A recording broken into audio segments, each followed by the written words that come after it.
My name is Hashim Dagano. I was brought up in Ghana and I have a Burkinabe nationality where my grandfather came from. I'm a financial administrator in the Netherlands. I've consciously integrated myself into the Dutch society. I believe where you live and make your living and have your family is your home. I can say my roots is in Africa, but Netherlands is my home.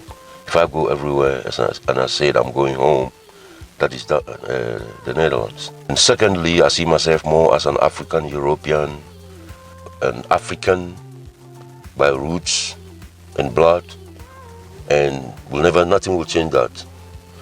But I'm an European too. My life's mission actually is to contribute to mankind, to the development of mankind. So my mission is to contribute as much as possible of our developments, our life, our living, our rights, our wrongs, our mentality, our mindset. I'm an African, a black African, a Muslim, and living in Europe. So I have three cultures. I have to think about my Islam. I have to think about my African origin, my behavior, my character, my way of thinking. My majority will be influenced by being an African, and then my mindset will be European, so I said I see myself as tricultural. That is not a very easy thing, but what doesn't kill you makes you stronger.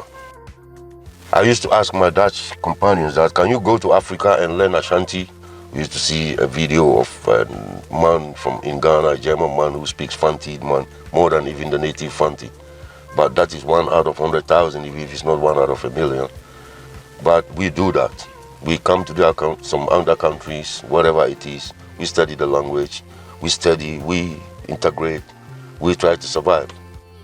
What I think, ask myself, is do we who are here appreciate our being here, appreciate ourselves? I'm more worried about ourselves than what they think about me, because I'm a warrior, I'm a survivor. I've been able to integrate. All of us, we have been able to do that. But what about us? So I'm more worried about whether we appreciate ourselves here or they appreciate. So to me, it's about what you are able to do for yourself. And I think I can do enough for myself here. So I appreciate myself. Being a role model means a lot, because they will always look at what you are.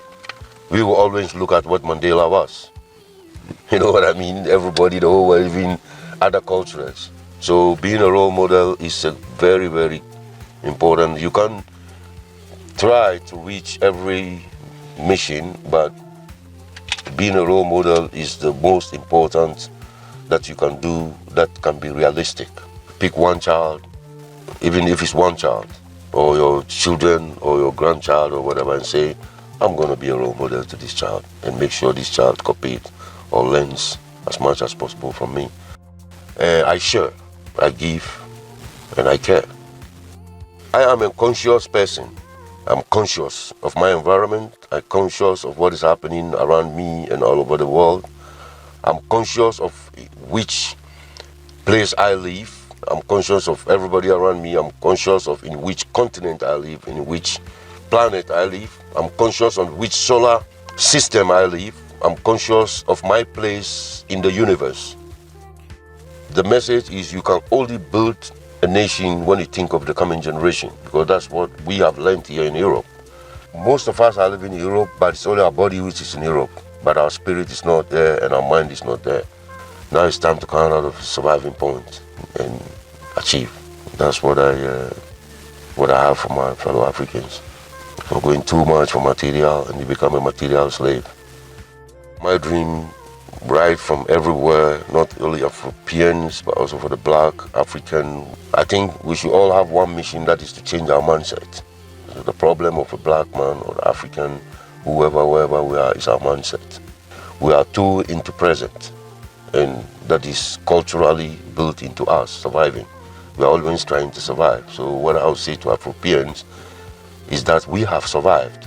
So it's time to think of 50 years to come, when you are not there, not what you want to achieve, but what can I achieve for the upcoming generation? Because the society in which we are, Europe is being built by people who were thinking of hundreds of years to come.